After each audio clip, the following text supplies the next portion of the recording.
Maybe you're practicing your articulation at home and your child is really struggling. I want to share with you a few tips and tricks to help you help your child as best you can. The first tip I have for you is to make it visual. All of our sounds are produced by our tongue, lips, and teeth working together to make the sound.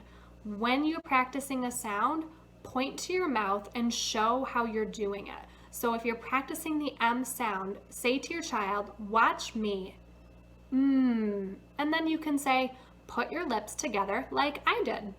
You can also bring in a stuffed animal or a puppet and have the puppet or animal practice the sound.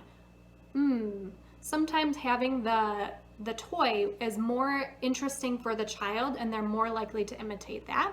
You can also bring in a mirror or take your phone or tablet and put it in selfie mode so the child can see on themselves what they're doing. A second tip for you is to make a recording. Record your child saying the word the way that they normally say it, and then make a recording of yourself saying the word or sound the correct way.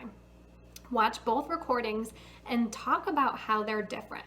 See if your child can hear the difference, because hearing the difference is an important step to being able to say the sounds differently. The third tip that I have for you is to always make sure you're modeling the correct sounds. By that I mean, make sure you are saying the correct sound the correct way.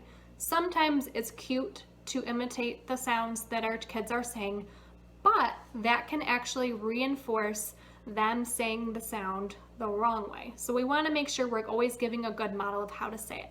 So for example, if your child is working on the K sound and they're playing with cars, they might say something like, I have a blue tar, instead of saying car. You can then say to them, you're right, you do have a blue car. Your car is moving fast. So by doing that modeling, I also emphasized the sound by saying it a little bit louder. And that can really just draw attention to the sound that your child is working on. They may say it back to you by using that sound, and they may not, and that's okay. Always make sure that you are praising your child's efforts for practicing sounds. Sometimes it can be really frustrating, and you want to make sure that you only practice for maybe 5 to 15 minute increments at a time so that we're reducing that frustration and keeping it a fun experience. So again, keep it fun. Always make sure you're praising the effort, saying great job trying. Don't worry too much if it's not correct 100% of the time. If you have other questions, please feel free to reach out to me and I'll be happy to get back to you.